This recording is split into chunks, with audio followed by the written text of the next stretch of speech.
Good morning, everybody. Oh, that's a user. I am getting my coffee together with my son's Aquarius cup. Today, it is a beautiful day outside. Girls, you gotta go out. The girls are hungry and won't go outside. Is that good? Is that yummy? Okay, let's take this over to Piper. Oh, Piper, Mommy should have put your hair up. Look at that. All better. All better, Pipey. She has to pull her hair back, or it goes right into her lips. And I'll have to pull it out of her mouth. It gags her. That's my fault. I should have done that before. Anyway, what a beautiful day. Hi, Buddha. Hi, everybody. I'm back.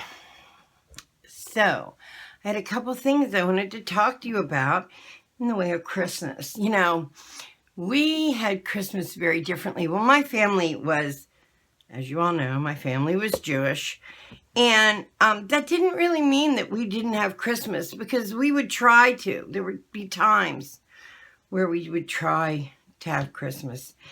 And we would have the, you know, I don't remember really a tree.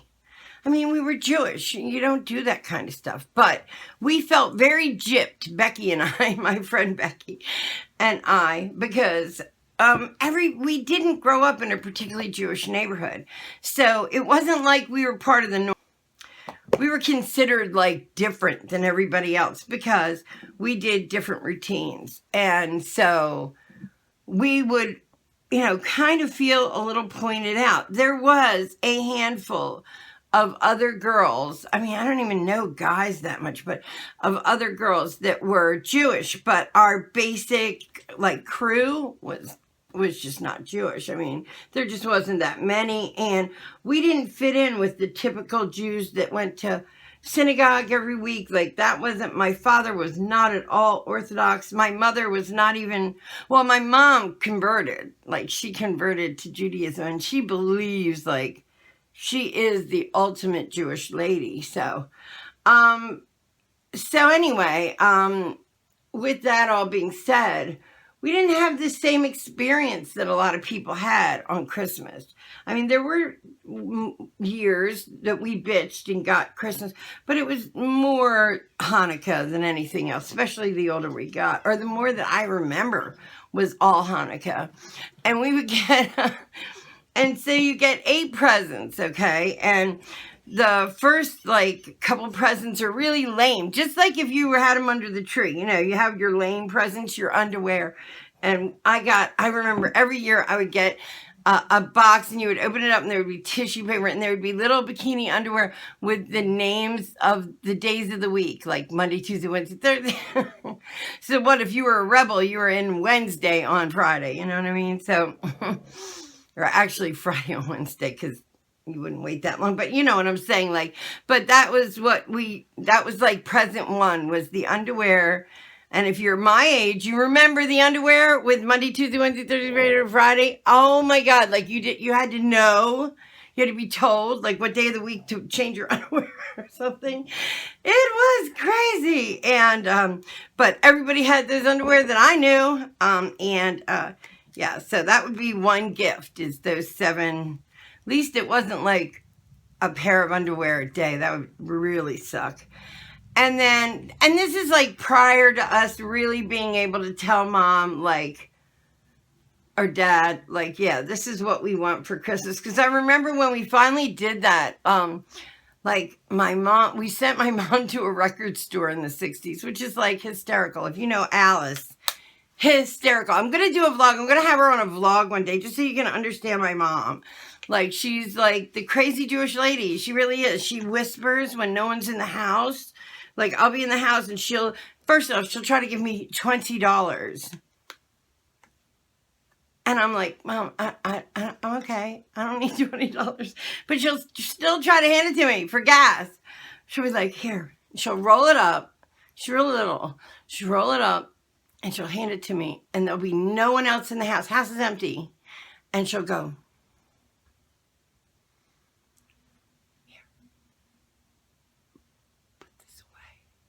and she'll like slide it to me because somebody's going to see.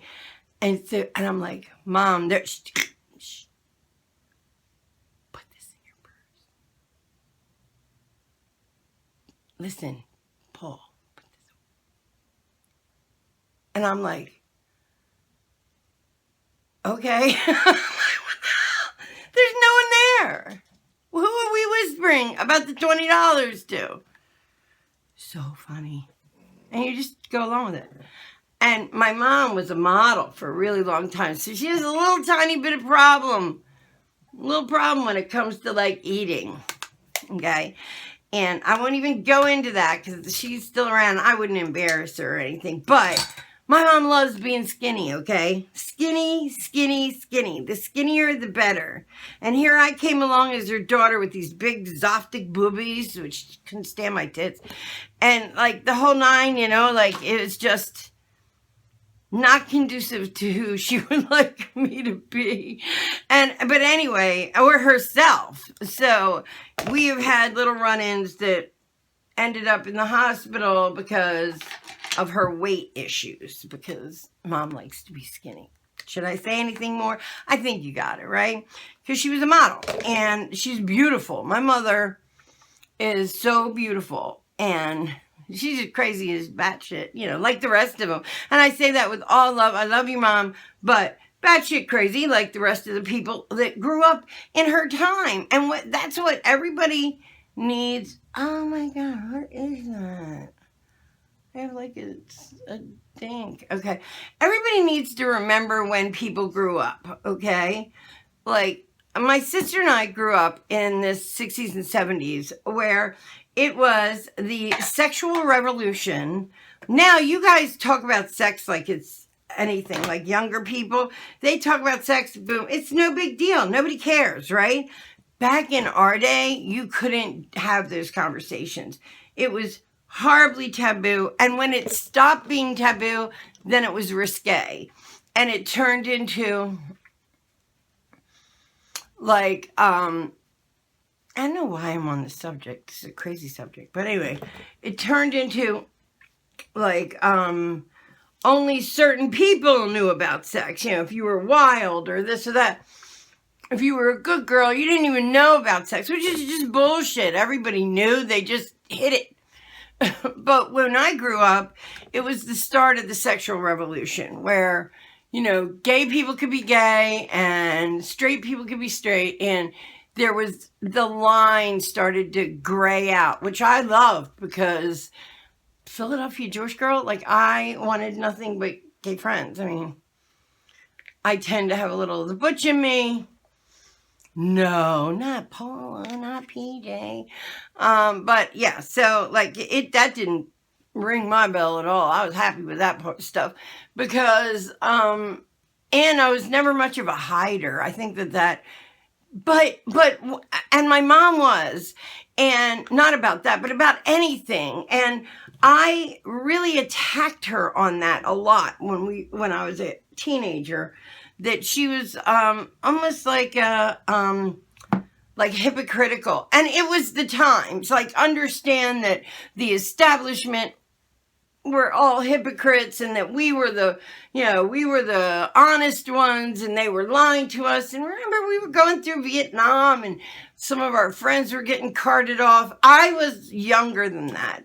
I was a little younger. We started getting out of Nam when I was like 12 and 13, but I did know we had like Lawrence Park Shopping Center was full of Vietnam vets and that were against the war. There was a lot of political talk at the time and a lot of drugs. Yeah, that's the road I went down like an idiot. But at any rate,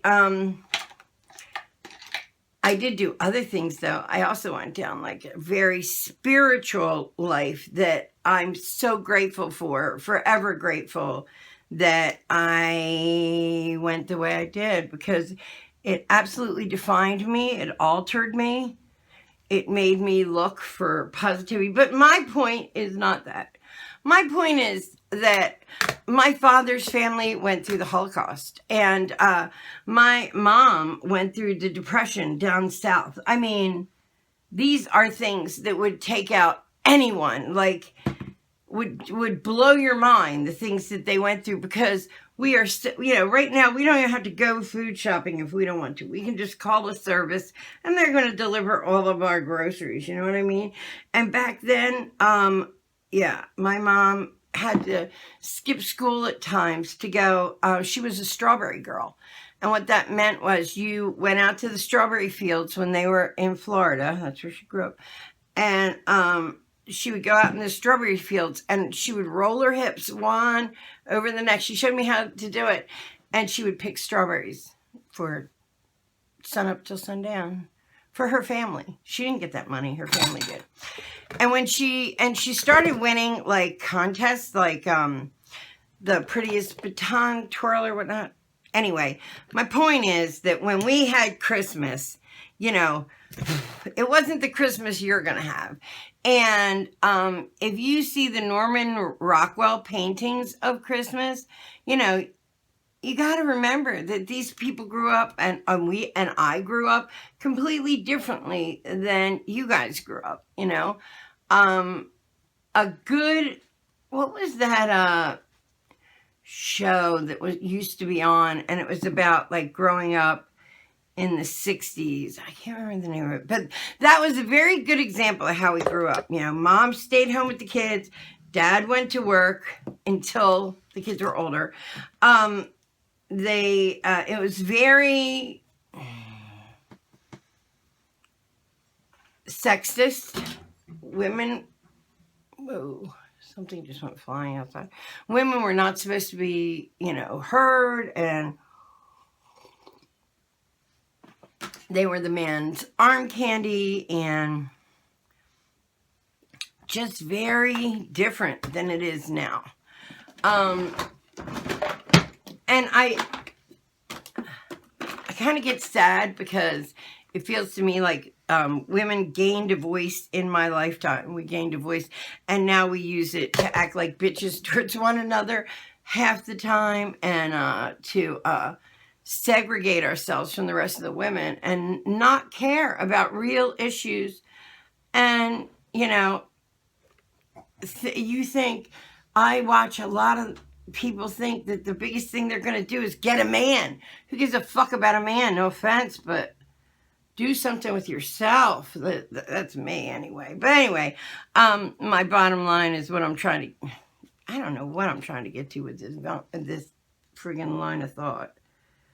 Christmas was very different for me than it is for my children. My children, just the gifts that you guys get. But there is a part of it that I think at some time in your Christmas, turn off your TV. Sit down, turn off all the lights, watch your Christmas tree, listen to some Christmas music, and remind yourself that it can still be quiet. That the quiet teaches you things that all the noise and bustle of a computer or a cell phone won't. It'll take it away. It'll rob you. What I notice is, and I love the internet, man. I'm on it. I want it. I want you guys to watch me. I want more subscribers. You know, that's what I want. But the other side to that coin is, you got to balance it out. You got to say to yourself, I have to meditate today. I have to think. So if your meditation around the holidays is to sit by your beautiful tree and think about your year, or how about Christmases past with relatives that are no longer here, or people that are no longer in our lives, or whatever, or just relax and enjoy listening to some music and not having a phone in front of you or a TV on. Like, take the time to do that right now, because this timing, this Christmas is about to be gone. And it's amazing how quickly you go from the 60s and running out the door to be with my friends. And now I wish that maybe I didn't run out the door so much. Maybe I should have stayed home a little and enjoyed the people around me. But they weren't, it's not like they were wrapped up in family life either, because you don't recognize what's slipping between your fingers until it's gone. And I guess I'm just trying to let everybody know that this Christmas, do something that marks it and remembers it in your mind. Because there's so many Christmases I can't remember of my 50-plus life. And I remember the ones with my kids more than I remember the ones with my parents. And now that my parents are, you know, my mom's around, but my dad's gone, I wish I had that. I wish I had more of that, where I could remember. But you don't, because you don't think it's important at the moment. Mark it, remember it. Because these people won't be here forever. Your grandfather, your grandmother, whatever, they're not going to be here forever. So make sure, if they're with you, tonight, tomorrow, if they move you out of your room so you have to stay in your sister's room, whatever the inconvenience, don't even feel that way, because one day they won't be there and you'll be like me, sitting there going, damn, I wish I had my dad back to enjoy this holiday with. So instead, what I'm going to do is sit with some pictures and some spiced apple cider and remember those times. And, yeah. And talk to them. And, yeah, that's what you do. And tomorrow, I'm going to tell you how, oh my gosh, like the difference between what we did for Christmas and what you guys do. Like, we had Christmas plays we had to go to, and choir. I was in chorus, and not choir, chorus. My kids were in choir. I was in chorus. And we had rehearsal. We walked to school. I walked to school, to grade school anyway. And then I had to walk to grade school, which was a little ways. And I had to walk to grade school to get to the bus for junior high and stuff. And that walk was cold. Let me tell you, cold. Oh my God. I don't know if you guys have to walk as far as I did, but damn, it was a cold walk. And we had a dress code. You couldn't wear jeans until later. So, it would fly up that dress. And his tights were not enough to keep that away. So sit down this year. If your family's still with you, all of them, especially ones that might be older or sick, mark it in your mind. Do something special for them, for you. Remember it particularly. Say to yourself, oh, that was the year I played checkers with Grandpa or whatever. But mark it, because it'll be gone and you can't get it back. Gone forever. And if you don't mark it with something, and I mean it, mark it with something you'll not forget, like play chess with Grandpa or bake a pie with Grandma or something, you're going to not remember, because I don't remember. And that's sad. And I wish I had those memories. I just didn't take the time to make them. So take the time to make them. This is the season for it. Take time off. Go be with your relatives. Go see them. Go talk to them. Go have a meal with them. Especially the older ones. Remember what they went through is something, their experience as human beings are so different than yours. And the wisdom you can get from them, oh my God, it's priceless, priceless. Because they went through something completely different than you. Their life is a book.